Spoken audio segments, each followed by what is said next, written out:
Welcome back to the Casual GM podcast. I'm your host, Drew, and I am joined, as always, by my co-host, Mike. Mike, how are you? Fantastic, Drew. How about yourself? It is the off season. It is officially the off season, and I am jacked, and I cannot wait to talk about this kind of stuff. This is my Christmas for the next 10 weeks, so I cannot wait to do this. So Yeah, it looks like Joey 2 times. We got Funky. We got people are Joey 2 times. We got Funky. raring to So go, they're excited too, right? Hell yeah. So it's not Why just shouldn't you, you be? Drew. It's not just you. This is the renewal of hope that America needs, is the NFL offseason. So let's get right into it, Mike. Where are we starting? Yeah. Hey, Crimson. Let's talk news and notes around the NFL. I know that there's been cap related things, tags and not tags, and people done dirty, as the guys are talking in the chat. So we'll see. Yeah, what do you think? What are the interesting news and notes other than Daniel Jones getting $40 million? Oh man. So I think that we should start there, right? The QB dominoes are starting to fall, right? Derek Carr signs in New Orleans for 4 years, 150. That's more like a 2-year deal, really. Geno Smith gets a 3-year deal. We don't have the details on that yet. 35 a year, APY, which it won't really be 35 a year, but his first year is like 52 million. That's crazy. Well, I mean, they must have cap space, and they're like, set us up for better, years 2, 3 kind of thing. That's smart. Yep. That's the biggest thank you the NFL has ever handed out. So, and then of course we've got what was the other one? Oh, Daniel Jones in New York got 4 years, 160. Waiting on the contract details about that one. So the QB dominoes are starting to fall, right? So now it looks like that the Jets are and they flew a delegation out to, I think it was Green Bay today, or maybe they're meeting him in California. But they flew a bunch of people out to talk to Aaron Rodgers, so that might be the next one to fall. So maybe this time next week we're talking about Green Bay having picks 13 and 15 in the NFL draft. Who knows? So those dominoes are falling, but also franchise tags. We've got 3 running backs with franchise tags. And just so everybody wants to see what those tags are going to cost a team, yep, this is what we're looking at. So we've got Tony Pollard, Saquon, and Josh Jacobs all getting the franchise tag, not exclusive franchise tags for their team. So they're locked in at $10 million guaranteed. I just threw up in my mouth. And then Evan Ingram. Talk about non-exclusive versus exclusive. Not everybody might be knowing that. And neither do I, off the top of my head. Okay. I believe the non-exclusive allows teams to negotiate with the player that had that tag placed on them, and there's some legality to it. I don't know the difference off the top of my head. That's I should have known heading into this. I apologize. So, but I'm not 100% certain is the answer. I know who got tagged. I know they're all non-exclusive. So Evan Ingram got the tag. He's going to be making 11.3 this year. And then we've got Lamar Jackson got the non-exclusive tag, and Deron Payne got the defensive tackle tag. So that's going to be a nice payday for him, almost $19 million. Feels like there was one more guy, but all said and done, about the same number of players getting the tag that you would normally see in a year. Like, the interesting thing about the franchise tag is that it's based off of, I think it's the top 5 salaries of that position. It's an average of those. But the way the NFL defines these positions is now different than the way a lot of analytics group like PFF or other groups might be defining some of these positions. Like defensive tackle has become interior defensive line, or defensive end is edge rusher, which might combine people like Von Miller, who's more of an old outside linebacker type. We have offensive lineman, which is tackle through center. That doesn't make any sense. If you were a team like Kansas City and you have Orlando Brown that you could put the tag on one more time, $18 million for a left tackle in this is a deal. It's a shitty deal for a center. It's a great deal for a tackle. So, you see like these tags. Like I think the NFL is going to need to reevaluate how they're going to define these positional tags, because some of them are becoming pretty consistently used. Tight end, running back, because they're the cheapest. And then I would tag a lot of tackles at 18 million, as opposed to signing them to higher, APY deals. So, so Joey mentions, hey, I don't remember a team using a non-exclusive franchise tag before. The last time a non-exclusive tag was used on a quarterback was Kirk Cousins in 2016. Sure. Why not? And then you were right. A non-exclusive franchise tag allows a tagged player to negotiate a deal with another team. And then the original team can match it or refuse it, and they can sign with that new team. I believe they also do get draft compensation if they sign with the new team instead of matching it. Yeah, I do. I believe. Yeah, I think that you're right about that. So that's good. So tags are out. We're still going to see this, but we are 8 days out from the new league year. So a week from tomorrow. So every team in the NFL needs to be under the cap by the 15th. I think that, and that's the start of free agency. So we're starting to see some of these pieces move. Like we're starting to have cuts, like Frank Clark, pass rusher from the Chiefs, he got cut. Donovan Smith from the Buccaneers got cut. We're starting to see pieces move in order for teams to be able to get under the cap. So here we go. Let's see what happens. Right now reality is starting to take shape. So the cap is real, no matter how much people say the cap doesn't matter and the cap's not real. It can be manipulated, but it's still real. When people say the cap doesn't matter, what they mean is that teams can get under the cap. What they don't ever talk about is that in order to do that, what it costs your team. So what New Orleans is doing right now, and they're about halfway there, they have restructured, I believe, 7 or 8 players already just to get halfway to being under the cap. And then if they post June 1, Michael Thomas and Andres Pete, they should be able to get under the cap. But they still have to sign their rookie class. They have to handle their expanded roster. Are you not going to, re-sign any players? Are you not going to sign any players in free agency? There is more money than just getting under the cap, and they are going to lose guys, and they are still kicking the can down the road. If I was the Saints, I would have taken a year or two to just reset. Not sign Derek Carr. I might have re-signed Andy Dalton or let Jameis go at it for another year, shed the contracts, bring in. Too much. Well, he did sign for 1 year, $5 million a year or two ago. If it's hey, don't go work, or we'll pay you $5 million. Who knows? And if he doesn't take it, give it to Dalton. Andy, do you want to be the week 1 starting quarterback? Yes, sir. Sir, yes, sir. What's Andy Dalton going to do? Say no? So. And these are, by the way, not the non-exclusive franchise tags. The exclusive franchise tag for quarterback was just over $40 million. It's ridiculous. So that's one of the reasons why they used the non-exclusive on Lamar, was because it was going to save them money. And my guess is the other reason is if he did negotiate with another team, they'd let him walk and take the draft capital. Yeah. That's my guess, but saving $13 million is a big deal. Yeah. So let's look at this from Baltimore, the organization's point of view for a second. They put the non-exclusive on it. He doesn't have an agent, so he and his mother are the people that are negotiating this next deal.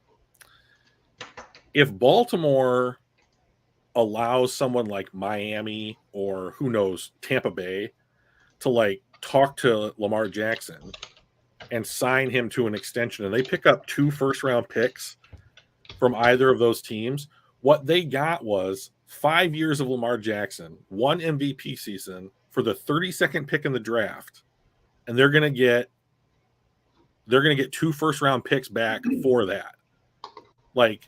I think more teams vis-a-vis the Giants this year would be a perfect example. The Saints should be looking at something more like this.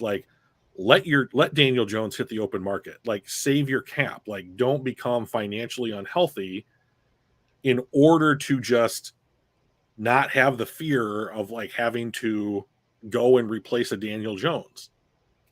So like, I get it. It's scary. And like, no team wants to like Brad Holmes said earlier this offseason, like, it's easy to get worse at quarterback, and that is why Daniel Jones is going to get $40 million a year for being the 16th best quarterback in the NFL or whatever he is.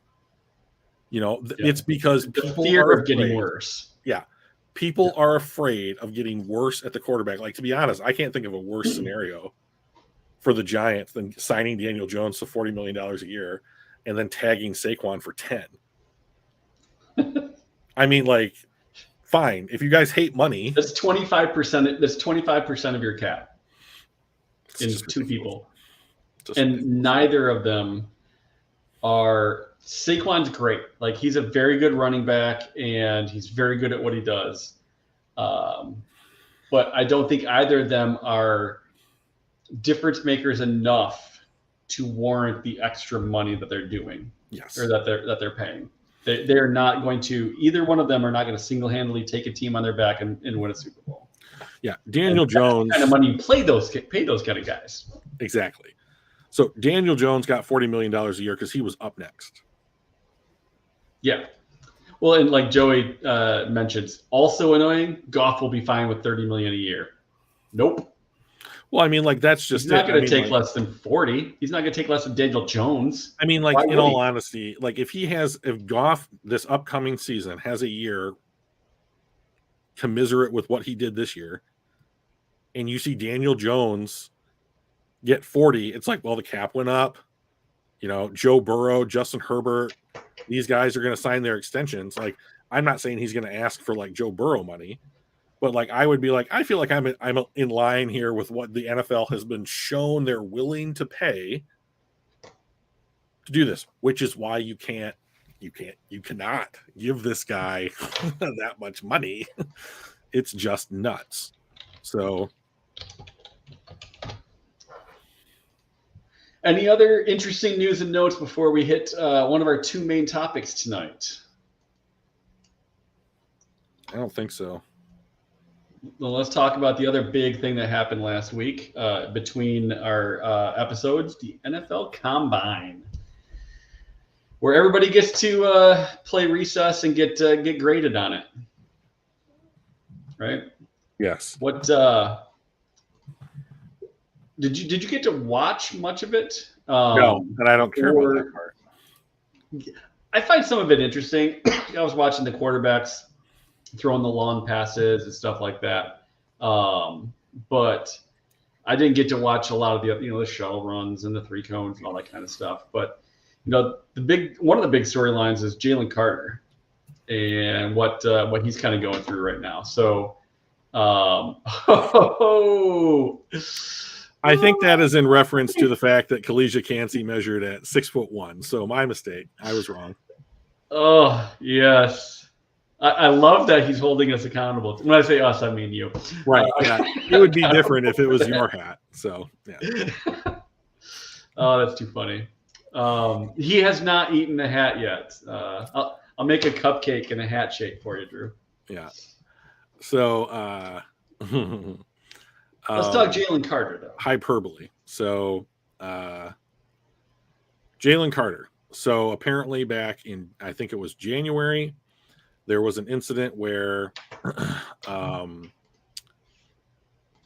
Jalen Carter and a teammate and a staffer, I don't know if other people were involved, to be honest, but like went street racing.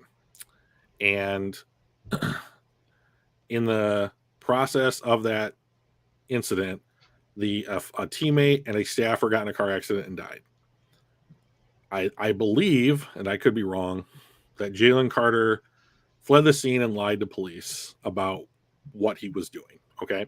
So he has been charged with 2 misdemeanors, reckless driving, and I don't know the other one, like illegal street racing or something like that. Right. And so people have said, that's it for him. Like, he'll just re-enroll at Georgia, and like he won't come out in the class or whatever. And I was like, no, that ship has sailed. He's hired an agent, so you're in. And here's what I think about this: virtually nothing. I don't think it hurts his draft stock almost at all. I think that by the time 2 months is here, like, we will have a better idea on what transpired there, or he could possibly just like plead these out to a fine or some lesser charge that doesn't even have, you know, jail time behind it. But like, what it's not going to do, like what it demonstrates is he made a really poor decision, right? And it had and then that decision, or at least adjacent to that decision, was a really severe consequence. You know, however, from what I'm aware of, he's not responsible for the death. He was there, he was present where it took place. Yeah. It's a bad decision. He reacted like a 21-year-old as far as I am concerned. I'm not going to excuse his behavior, but I also don't think that his behavior warrants like effective exile from the NFL draft. And to be honest, if he's sitting there at 6 and I was the GM of the Detroit Lions, I would draft him. So yeah, and I think that's where you start. That's where some of those interviews come in handy too. When you're going through the combine and talking to these players, you don't think that they're going to ask Jalen Carter about that in these one-on-one interviews where Campbell and Holmes are talking to these guys? Of course they are. Yeah. And they're going to find out, you know, is he repentant? Did he learn a lesson? Is he going to do this stuff again? And it's really hard to bullshit. Like Campbell's and Holmes, they're going to look at him. They're going to watch that answer, and they're going to know immediately he's full of crap or he means it. Yes. Right. And that's where they're going to do it. They're not going to be like, oh, here's this thing, and I'm just going to, you know, like you said, throw him right into exile because he made a mistake as a 21-year-old that did have dire consequences. But does that mean he should not ever play in the NFL? No, I don't think so. And plus, like, I mean, like, we are in a Facebook group, a couple different Facebook groups talking about the Lions, and like people are like, they are reacting like he murdered a family or something like that. And I was like, talk to me when this has the word felony behind it, because until then, this is nothing as far as I'm concerned. Like, I don't want to sound like I'm coming off like completely excusing his behavior. I'm not. He made a bad decision. Right. He may have to pay some kind of consequence for it. But I've also been aware of the NFL and other major sports organizations and Hollywood and rich people. And it's like, this kind of shit doesn't hurt them. Yeah. Because they're going to end up making somebody else more money down the road. And so this is going to be handled. This is going to get handled. And like, here's something. I mean, like, I don't think that it's as nearly as severe, but this is something that I have a bigger problem with than what Jalen Carter does. And that's Stetson Bennett. Stetson Bennett 2 years ago, Georgia wins the national championship, and the motherfucker goes out and gets loaded. Fine. You're in college. College kids drink. I get it. He shows up the next day for an interview with ESPN, and he is still loaded from the night before. Somebody's got to be like, Stetson's asleep and can't do the interview right now. Right. Anyways, right. So, I mean, like, people drink in college. My problem is not that he drank in college. I don't give a shit about that. But, like, my problem was he got in front of a camera and did the interview, and there's no doubt, like, that this kid was trashed. Here's my bigger problem. Georgia the next year goes back-to-back. They win the national championship again. How does Stetson Bennett celebrate? He goes and gets loaded and then gets behind the wheel of a car and picked up a DUI. So, like, okay, One Pride, that's enough. You're being crazy. So that now, to me, has escalated in seriousness. Number one, it's repetitive. Number two, his decision-making in the second incident could have led to someone's death. right? So like Jalen Carter was present in a vehicle where someone that he was participating in some kind of activity that led to someone else's death. Stetson's thing to me is more problematic and could have led to another person's death. So like I have a bigger problem with what Stetson Bennett did than what Jalen Carter did, but because I think it's systemic and somebody needs to be like, listen, dude, you're a mid-round pick at best. You're going out and getting DUIs. The drinking thing is now going to be questioned. Can you tone it down? I mean, everyone loves a good Pabst Blue Ribbon, but stop it. I mean, like you have to get this under control, and so that's something that like, so what happens if they win, like if someone drafts him and like his team wins a playoff game or the Super Bowl or whatever, like, there'll be questions there. And to be honest, again, it's not that you're condoning or apologizing for or anything on that behavior, but they're 21. Right. They were stupid. I was stupid at 21. Thankfully, nobody got hurt seriously. But this isn't. I mean, Danny Heatley, NHL player, did the exact same thing. He was in the car. He actually survived the accident. His teammate Dan Snyder did not. He was not exiled from hockey. He was able to continue his career. I'm sure he had to go through a lot of therapy dealing with causing the death of his best friend, but because he was doing something stupid, but he wasn't exiled. And I think Carter's probably going to go through that same. If you can't learn from this, that's the failure. Then you've got problems, right? Yeah. So, I think you learn that from the interviews. And if he falls down, it's 100% because in those interviews he has demonstrated he does not either feel remorse or has not learned his lesson. Right. I also think that if Detroit has the kind of culture that everyone espouses that they have, that like, oh, we've got this great culture now. Oh, this culture is helping us win games. We're doing things the right way. We're teaching players how to do things the right way. That seems like a good environment to introduce somebody like Jalen Carter, who maybe has a mistake or needs to be in a solid environment. Well, you have that in place now, Detroit. Like, this isn't Patricia or Campbell or whoever. Not Campbell. Patricia. Who was the guy that came in the 0-16 season? Schwartz. This isn't Schwartz. Jim Schwartz. This isn't Patricia or Schwartz or those guys. This is, if you have a bunch of people and they've set an expectation for how you're to behave, how you're supposed to work, how you're supposed to get better, and you see everyone around you buying into that, when you are introduced to that, I think that the odds are better that you improve and like get on board and do what everyone else is doing. So like, so in that way, I think that Detroit could be a good spot for him. But there were other things to talk about from the combine. Yeah, I was just say not everything was somber. Some people balled out. Edge rushers, sticking with the whole defensive line thing. Nolan Smith, Willie Anderson, Lucas Van Ness. What were your takes on the edge rusher side of things? So my overall take, I'm going to start this by saying my overall take from this combine is that most of the people are really small.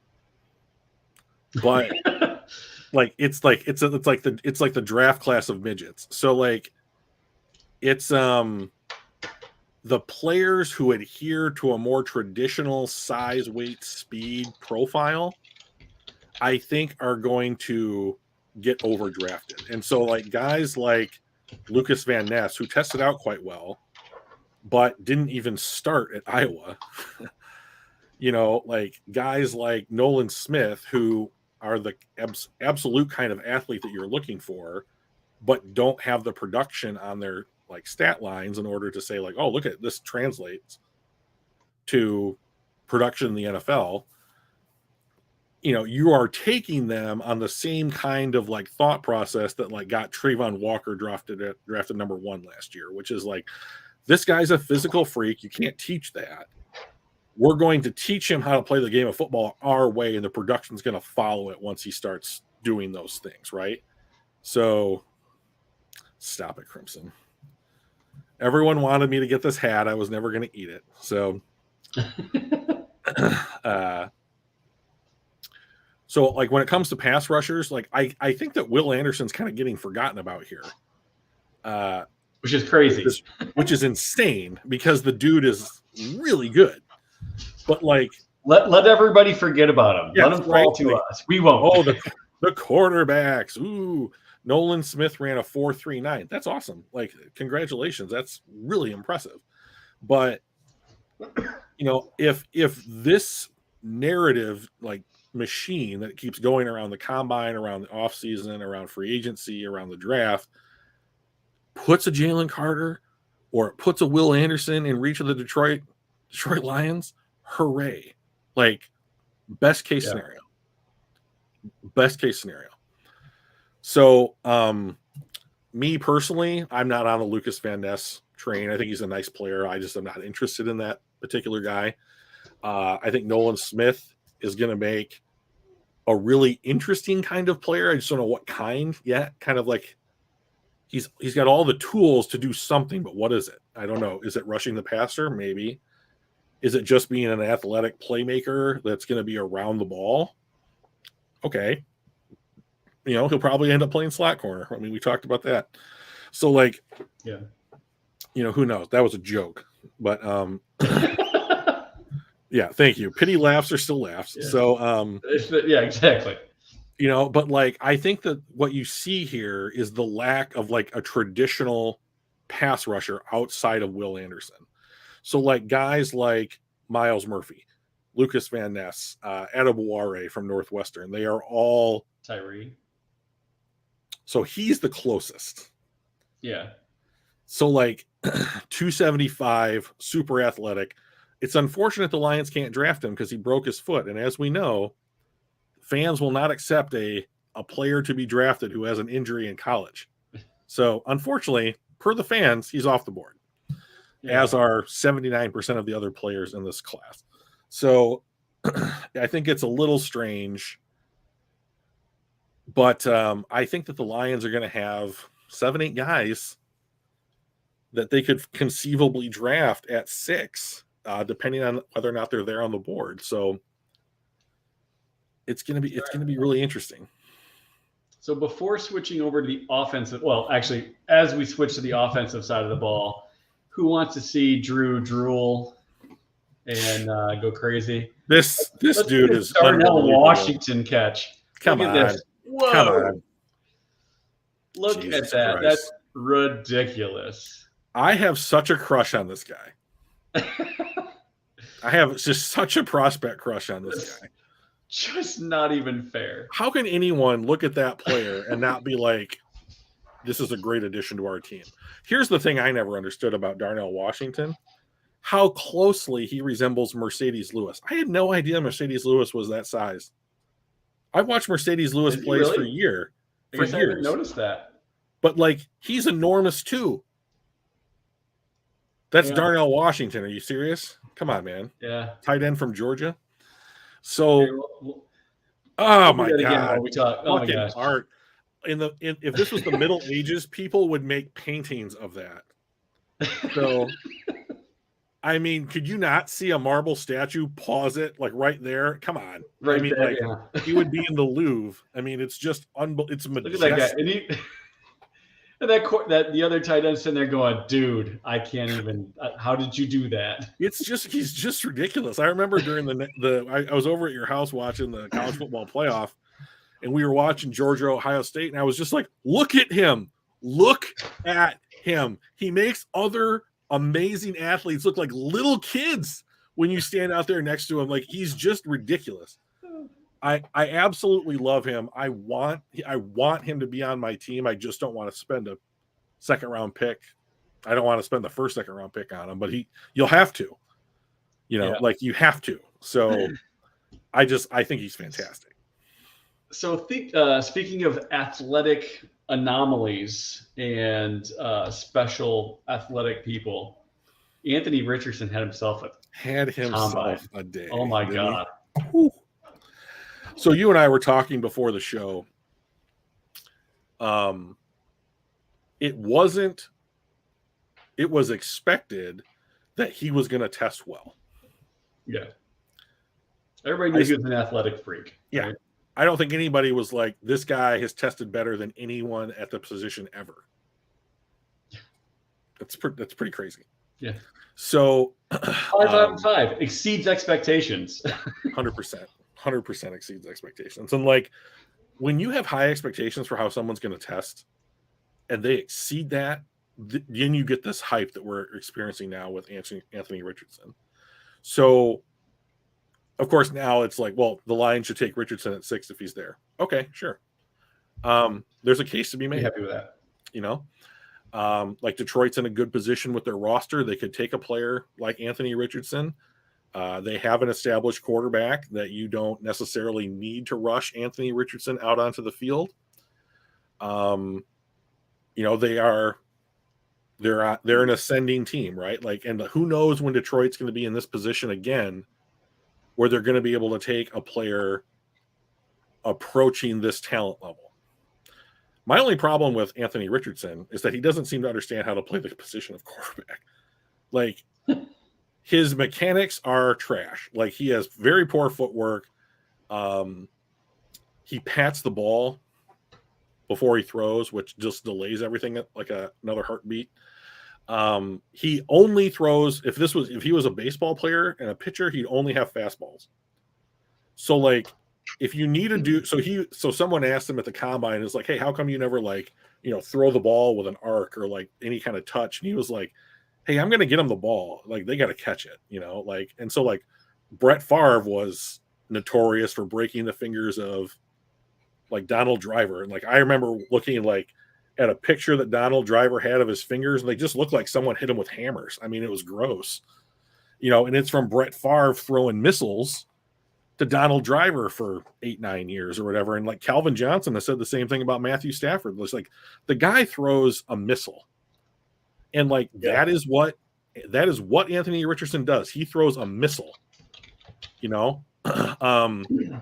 If he was on one knee on like the 10-yard line, he can throw the ball further than Jared Goff could in the absolute best condition. If a drone caught Jared Goff's football and took it another 10 yards, Anthony Richardson could outthrow it from one knee. Like, it's ridiculous.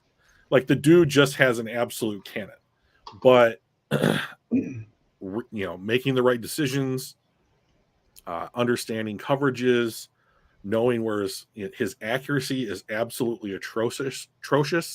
So, like, there is a lot of stuff that he's going to work on before he's anywhere near competent to be a quarterback in the NFL. So, like, I think that you're probably set up for seasons like the one that Justin Fields just had, you know, the first 2 years of Josh Allen, you know, some more of the run-heavy Lamar Jackson stuff. So, I mean,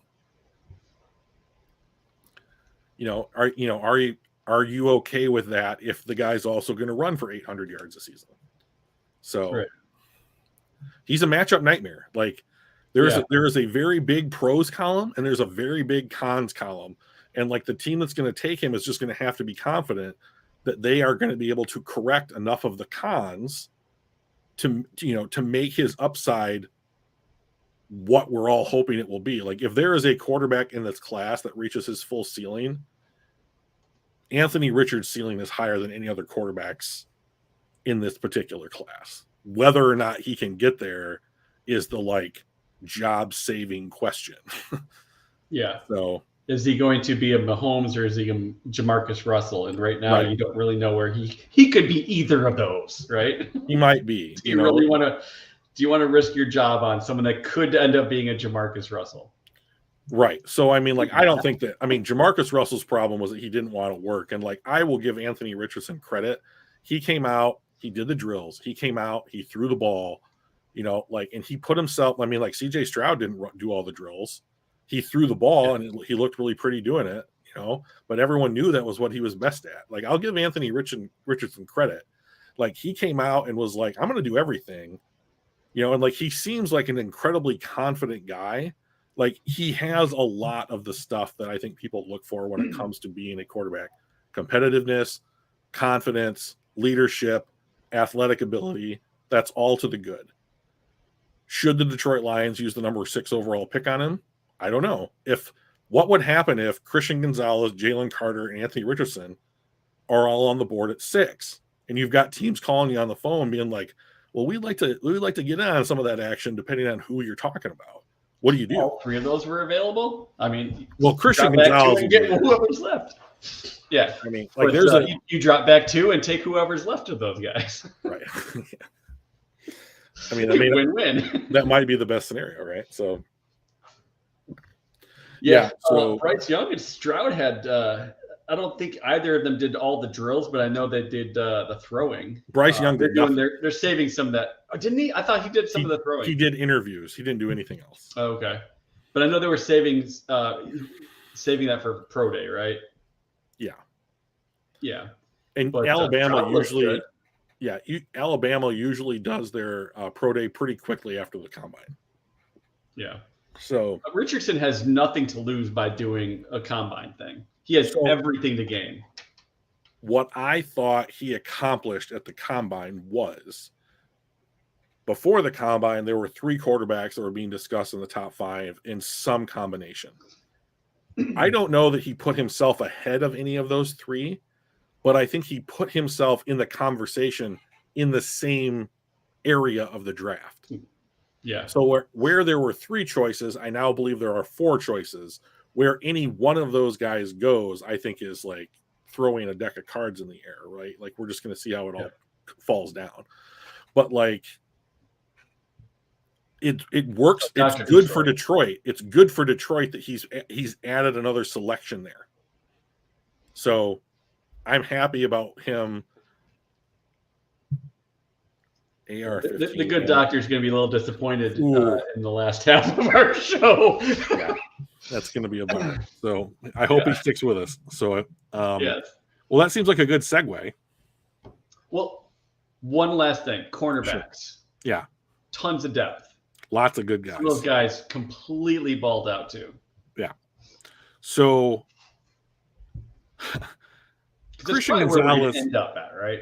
Is getting the quarterback at 6. I would imagine. Christian Gonzalez looks like he runs on a cloud. I mean, it's ridiculous. It's like he glides. It's just fun to watch. I mean, like, to be honest, like that someone like has that much grace when they actually run.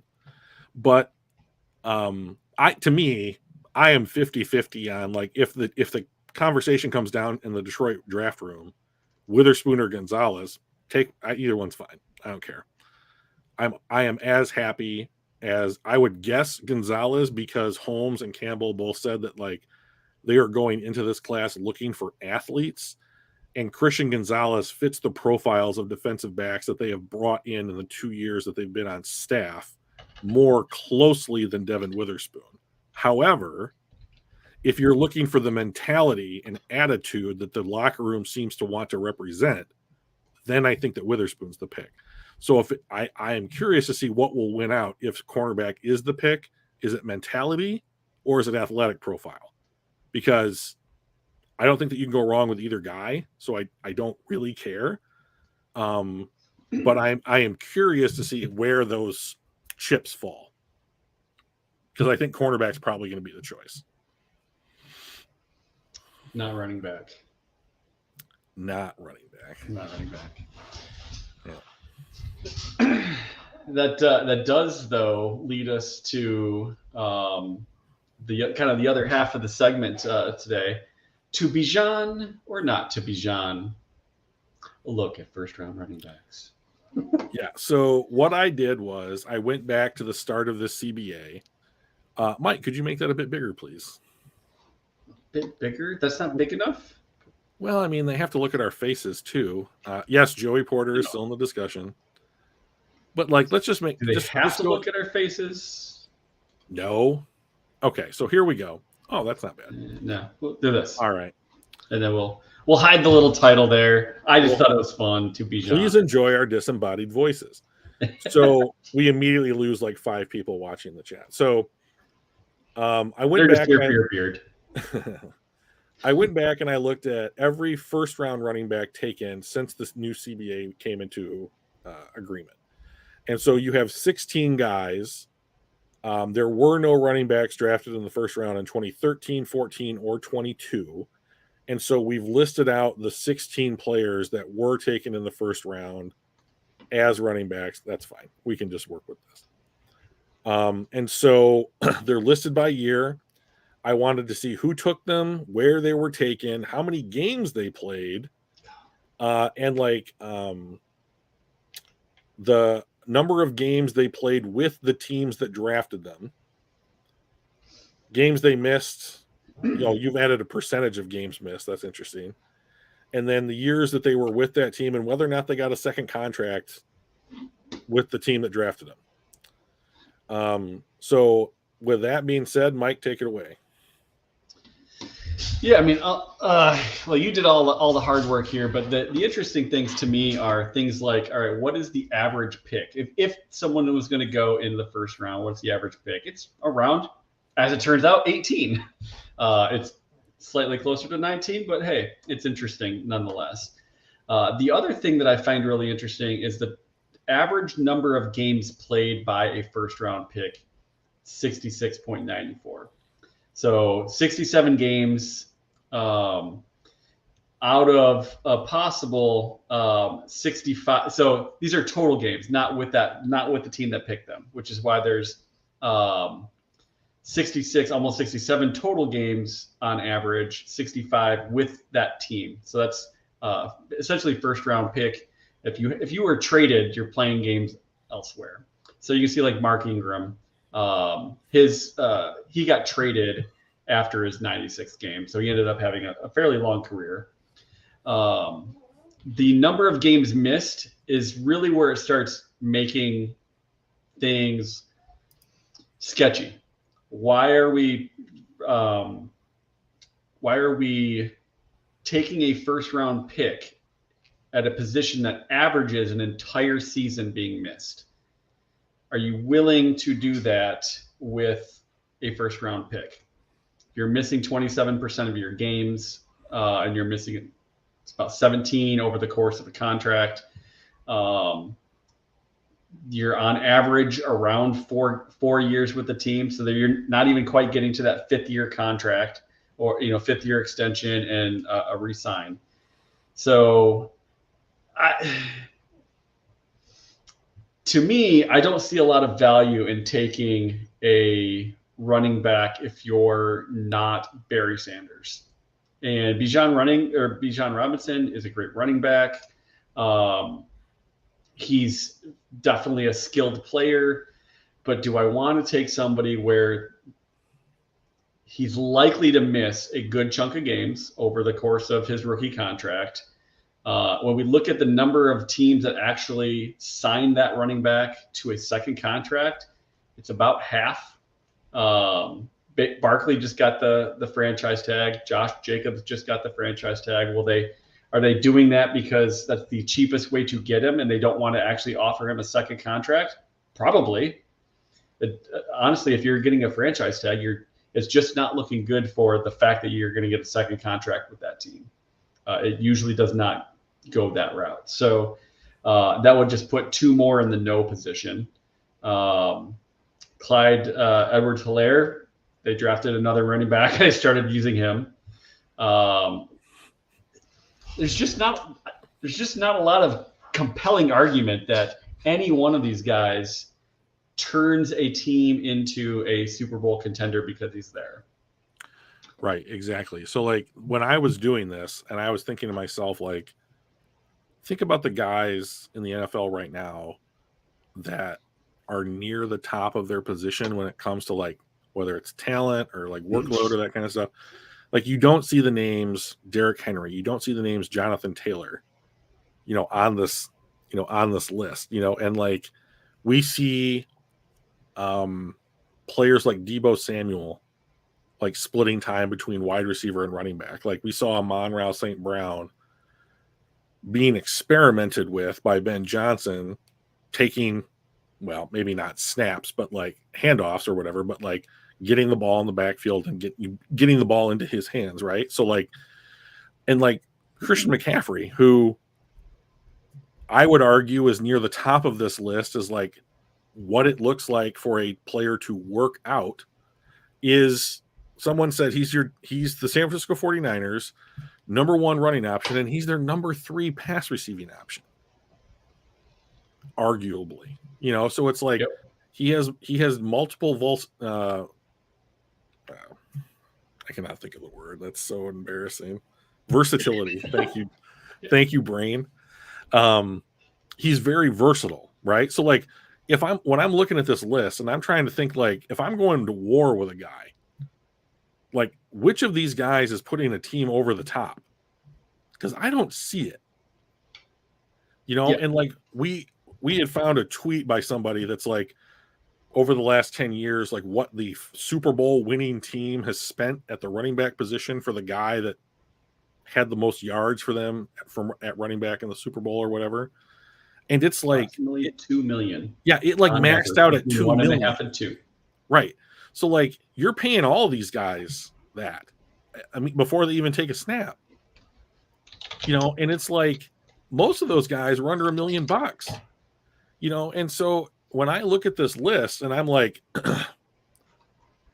you're probably going to have to. I mean, like some of these busts are so huge. Like Trent Richardson, the fact that Cleveland got a first-round pick back from Indy for Trent Richardson is shocking.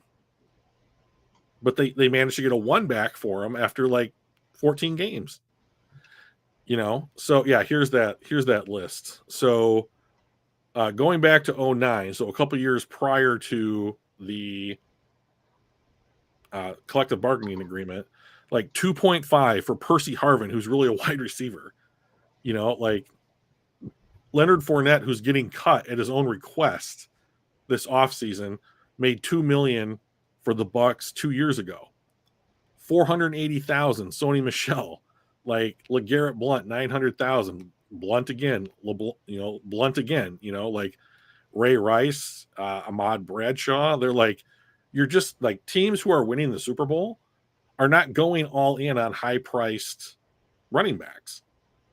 Even like Kansas City, like a year or two ago, drafted Clyde Edwards-Helaire, and they took Pacheco in the 7th round, and the 7th rounder got the opportunity to start for most of the season, and they're running with him. And like I mean, like the thing that really got me about the list, they only spend 4 years with the team that drafted them.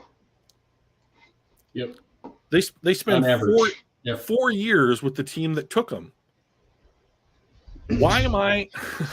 You hear so often in the first round, like whether it's a tackle, a quarterback, edge rusher or something, like, oh, he's going to be around 10 years. Well, it's probably not going to be 10 years, right? But if I'm taking a running back, what history is telling me here is it's probably going to be less than 5 years. So even if you use the 5th round option on a guy like Bijan Robinson, there's no guarantee that like he's even going to be on the team. And like the other thing that I noticed about this list is it either falls into people, like either falls between people who got second contracts or people who are basically out of the league. Yeah. So it's like, okay, Ezekiel Elliott, Christian McCaffrey, they got second contracts, and they're big. 16, 18 million bucks a year. Outplayed by Tony Pollard. I love that note. Dallas just tagged Pollard for $10 million guaranteed. They are going to spend on their running back room alone almost $28 million this year. And the mock draft that I saw today had them drafting Robinson. Think about that shit. So to me, that means they cut Elliott. Right? Like if you were going to do that, you're cutting. If you draft Robinson, you probably actually cut both. Right. So Funky just said, let Pollard go through, but like this is Pollard's last year because they franchised him, replaced him with Bijan Robinson, cut Ezekiel Elliott, and then after the franchise year, Pollard's gone. Listen to what the chat's saying here. Crimson's like, running backs just don't hold up the value like they used to, sadly. Right, because the passing game has inverted their usage. Now people are passing so much more, you don't need a running back to be the bell cow that they were like that Jerome Bettis used to be, right? Like you still see it in the NFL. Like Derrick Henry is that for the Titans. Like, and Funky says, how many rings does he have? None. How many rings does? How many Super Bowl berths did he get though? But none. By the way, weird. I'm calling it right now. Number 1 pick, 2024 draft, Tennessee Titans. Calling it right now. Quality running backs have the shortest lifespan out of any position, in his opinion, because that's what the numbers are. It's not just opinion like that. He's straight up saying facts. Yeah. Like, there is no position group in the NFL that gets chewed up and spit out faster than running backs. Like, in order to combat this, you see teams going to running back by committee, Jamal Williams, DeAndre Swift, right? Splitting carries. So like, I no longer gauge how well a running back is performing by whether or not he's got 1,000 yards or 10 touchdowns or had this many carries or whatever. I look at the combined total of like your quarterback, your running back stable, and anyone else like a Deebo Samuel or someone else who might be taking handoffs in the backfield, and how well is your running game working? Because it's not reliant upon one of these guys.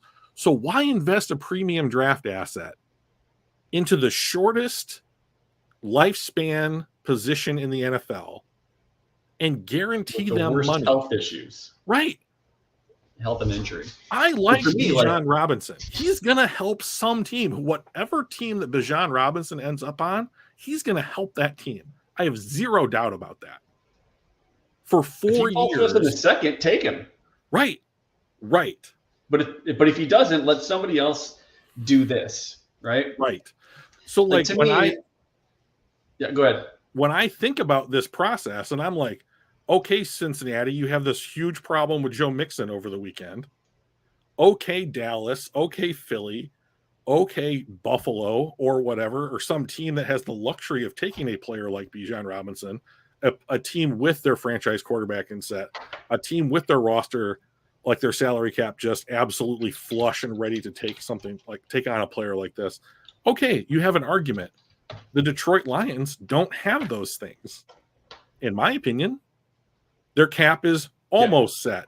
They have a bridge quarterback, and you have the option in an extremely deep free agent running back class and draft class to go out and spend a 5th, 6th, or 7th round pick on a guy that I think is going to be 75% of Bijan Robinson's first contract.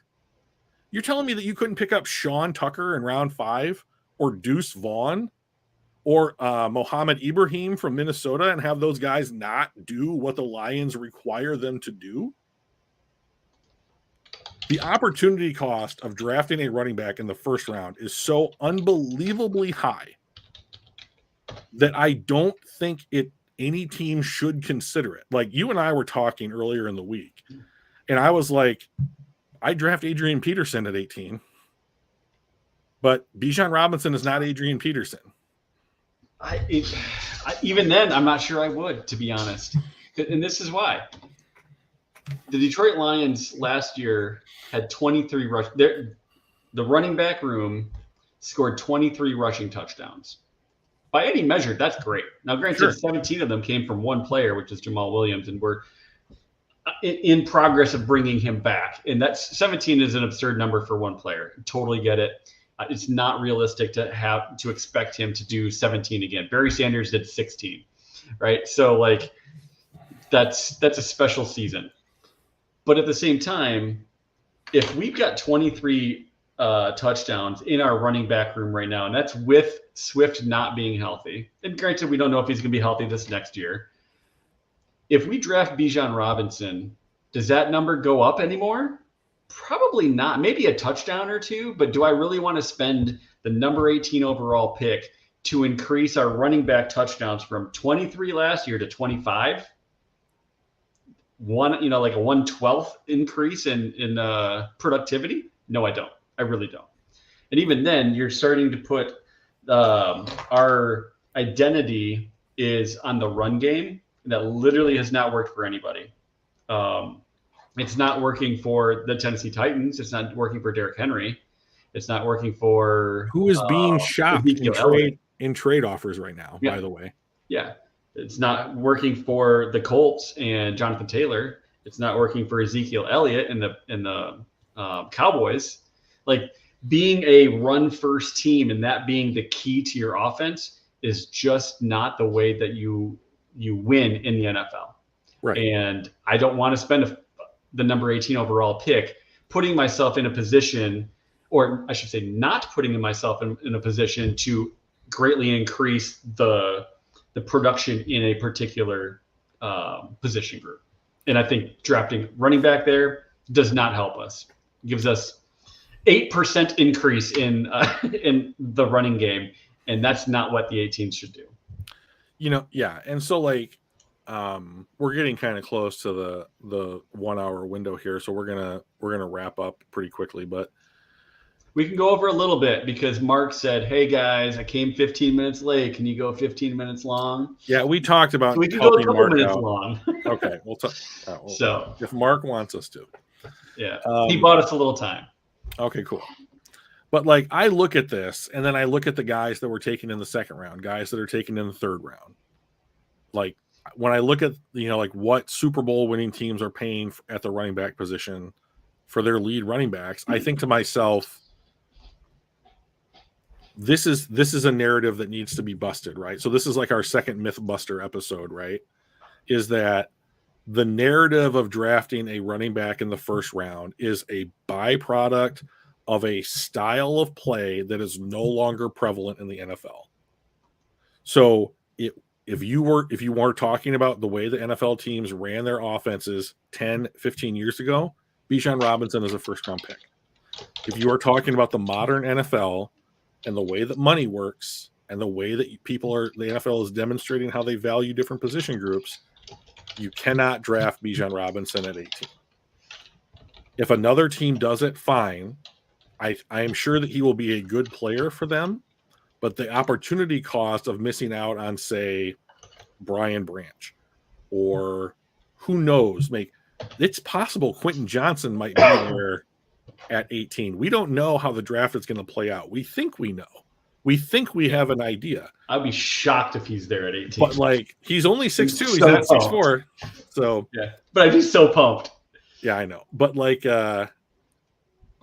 but we haven't even done free agency yet. Like we are going to go through a process in free agency that is going to overwhelmingly change the way that the draft is going to look. Right? Maybe not in the top 5, but top 10, top half, first round might very easily get it. So I know Dr. Detroit's a little upset at me because I'm shitting all over the idea of taking Bijan Robinson, but like and I get it. It's not that he's a bad player. It's not that he wouldn't be productive. It's not that he wouldn't make a fantastic Detroit Lion or that he's not a good person. It's that what we have seen when this type of asset is invested in this particular position group, it has not led to sustained winning. And I think the Detroit Lions are in a spot right now where it's going to be really hard to go from a team that might win 9 or 10 games to a team that makes it to the playoffs, a team that wins its division, a team that wins a playoff game. And so like I think that like when we talk about things like if Jalen Carter were available at 6, trading the 18th pick for Jalen Ramsey, stuff like that, I am a fan of those moves because I have seen the Lions in this kind of murky middle ground of the NFL too long. You have to push through this. It's a barrier. And so like the way to push through it is to be smart with your money, which this would not be smart with their money, and like going out and acquiring better talent than the teams around them at the positions that matter the most in the NFL. So like, Dr. Detroit says, I like Gonzo, Cansey too. So like, that's a good point. So let's say that the Lions draft went that way. You take Christian Gonzalez at 6, you take Kalijah 6'1" Cansey at 18, and no one gets that joke. You didn't even blink, Mike. Come on. So like, you would have the potential there to say that defensive line is now done 3 years in. Like you're going to sign some depth guys. You're going to sign some backups, maybe a prove it contract here and there. You know, you're going to end up getting guys like Charles Harris and Romeo Okwara off the books in due time. But you have the talent that you're going to make up the core of your defensive line for the next 4 or 5 years on the roster. Okay, we're moving on to the secondary. Okay, we're going to finish off the linebacking core. Okay, we're going to find the wide receiver to replace DJ Sharp. Okay, are we going to address the quarterback position because Jared Goff has a year left on his deal after this upcoming season? That kind of stuff. Like, there are questions. The roster's not complete, and it's never going to be, but it can get better. So how are we going to do that? How do you take this team from the first team to miss the playoffs this year to winning a playoff game? Because that's the step.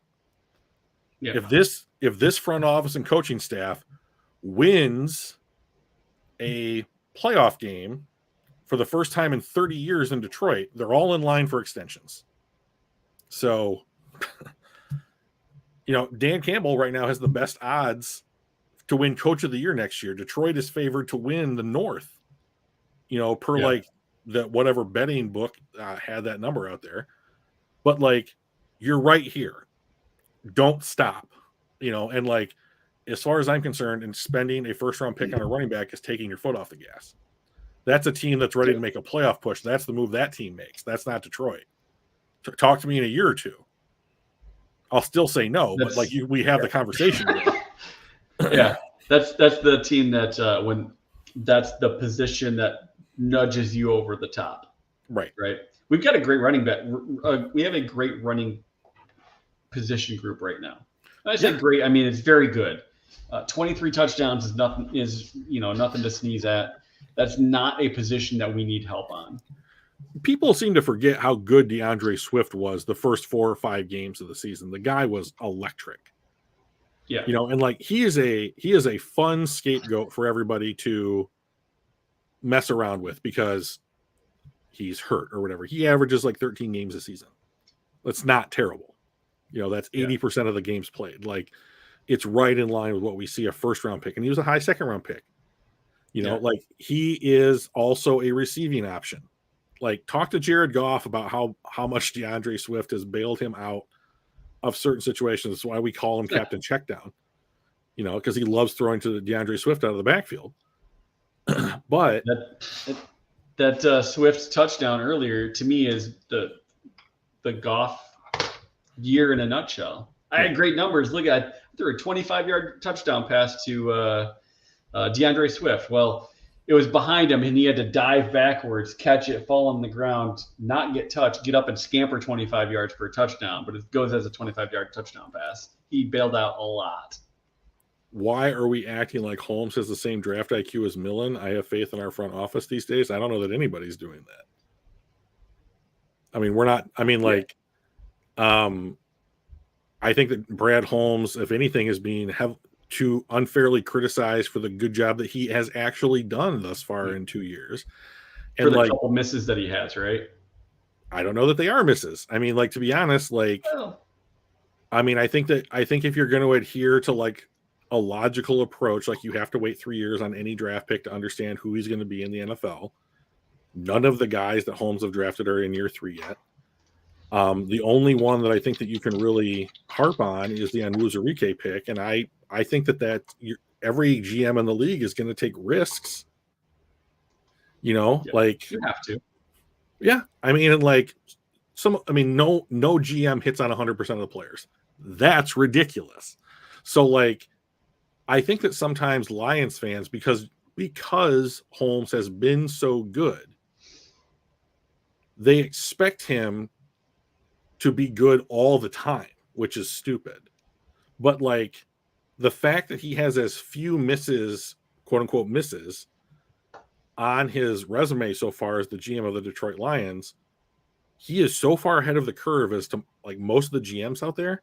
Like, if you just continue to give these guys drafts and off seasons and the ability to make the right decisions, I think that like over time you're going to see the Lions continue to ascend. So I mean, like, I am the least critical person of Brad Holmes that I have come across, Brad Gnomes, but like the harbinger of our show. But like, he's been amazing. And like, no one complains when you find like an Amon-Ra St. Brown in the 4th round who's the 3rd best wide receiver taken in that class. You know, no one complains when you find Malcolm Rodriguez in the 6th and he outplays a couple of 1st rounders. You know, but like people complain about Levi Onwuzurike. So here's my news. Shut the fuck up about it. I mean, like, St. Brown and Rodriguez more than make up for Onwuzurike. And like, we don't know what his situation is going to ultimately end up being. Yeah, and one pride's right. He's better than Bob Quinn through 2 years. And the way that you can measure that is that his draftees are still on the roster. Anyone remember Jordan Dizon? Come on. Like, let's not screw around with this stuff. So, I mean, like, Brad Holmes to me has done very well, which is why, like, when I'm heading into this class in this draft in April, I'm not trying to anticipate what Brad Holmes is going to do. I'm going to see what he does, and I'm going to think about what he did. Yeah. So, like, I'm not trying. So, like, a lot of people are like, hey, we need to take Anthony Richardson, you know, at 6. Like, that's probably a feasible option for this group. We're looking for a backup. Right. But like, if you do take Anthony Richardson, what does that say about like the mindset of the front office? Like, that's the question our show tries to answer. Right. Yeah. Yeah. And Joey says, I think our picks are the best they've been in a long time. Totally agree. Yeah. And I don't see us throwing them away with bad decisions like the Lions used to. Also agree. That's a very succinct response. I like it. So, I think, and like, so the way that I would expand upon what Joey said is that the way that we would measure that on this show is Brad Smith being smart with his draft capital? I would say yes. Is he finding quality players later than he should? Yes. And where is he investing the premium draft capital? In premium positions. Sewell, Aiden Hutchinson. I'm tired. Jamison Williams. You know, those are the 1st round picks that Brad Holmes has had have all gone to premium positions. You know, he's forming the core of like a good team, in my opinion. And so, like, if they pick Anthony Richardson, that is the premium position. If they pick Will Levis, that's the premium position. Like, even if outside of those main 5, right? If it's not a wide receiver, if it's not a tackle, which it probably shouldn't be, and it probably won't be, if it's not a quarterback, if it's not an edge rusher, a cornerback, or an interior defensive lineman, we're probably doing it wrong at 6 and probably doing it wrong at 18 for that matter. Right. So,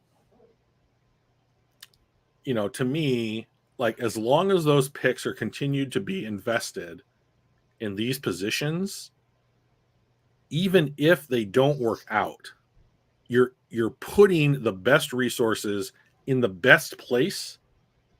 I mean, if you don't, I mean, like Wayne Gretzky said, like, you miss 100% of the shots you don't take, right? Yep. One of the best quotes ever, you know, and like, if you don't invest these resources into these positions, you're never going to get there. You're never going to get there. So well, we didn't go a full 15 minutes, but we did get a little bit extra time there for Mark. So hopefully he was sticking around. But he's lurking, I'm sure. He's lurking. That's cool. It's cool. Yeah, but we'll be back next Tuesday, 7 p.m. Eastern. What were we doing next week, Drew? We were going to talk about franchise tags. Right? Franchise tags a little bit, and then cap tricks, and what teams do to get themselves under the cap. That's right. So you're right, Mike. So right now at the beginning of at the beginning of the offseason, we had a couple of teams, the Saints and the Bucks, that were 50 million plus over the cap. And so we were going to take a look at like another myth of what people talk about when it comes to the NFL, which is that the cap doesn't matter. The cap is irrelevant. And so like we were going to take a look at the moves that these teams have had to take in order to just get under the cap. That makes it relevant in and of itself. So we are going to take a look at the salary cap and what teams are doing to get underneath it. So draft the cocaine. What? Cocaine Bear? I don't know. Is that a Cocaine Bear reference? Okay. That movie looks, I understand that it's loosely based on real events or whatever, but put that shit up there with Sharknado for me. Like, I cannot bring myself to watch something like that. It's probably just 90 minutes of fun for someone who's rich enough to drop $20 or burn it in front of them and have no one care. But like that, when I saw that, I was like, this is a joke. This is a joke. No one actually made this movie. No one put up hundreds of thousands of millions of dollars to make this movie, and they did. I'm literally beside myself. And then suckers like my son went out and saw it opening weekend. Was it Danny? I will not name names. Danny, get ready for like 12 hours of me absolutely roasting your ass for going to see Cocaine Bear during draft weekend. So he said it was great. And I'm like, your son is ridiculous. Like, the most I'm going to do is spend $1 at Redbox. So, shout out to Danny, who I will be taking his money in our first round betting game that we have come the draft, which we will be live streaming this year for the entertainment of not only ourselves, but anybody that happens to check us out.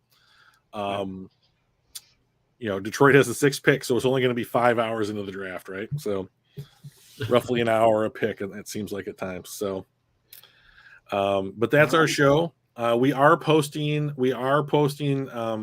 previous shows and current shows on Spotify. If you want to get the links to those shows, which I think is probably going to be a lot easier than looking us up on Spotify, go to our Twitter feed, Casual GM Podcast, and the links are provided on our outgoing tweets. So if you don't want to look at our faces but hear our voices, that's the way to do it. So yes. And if you have any questions, ideas for the show, things we can do better, or just things that we can talk about, casualgmpodcast@gmail.com. And as always, like, comment, subscribe. That helps us get the word out. And we'll start working toward that 100 subscriber tier. We'll have to figure out what we want to do there. But yeah. Thanks to everybody that joined, and anybody that watches on demand or listens to the podcast later. Appreciate y'all. Thanks, guys. Peace.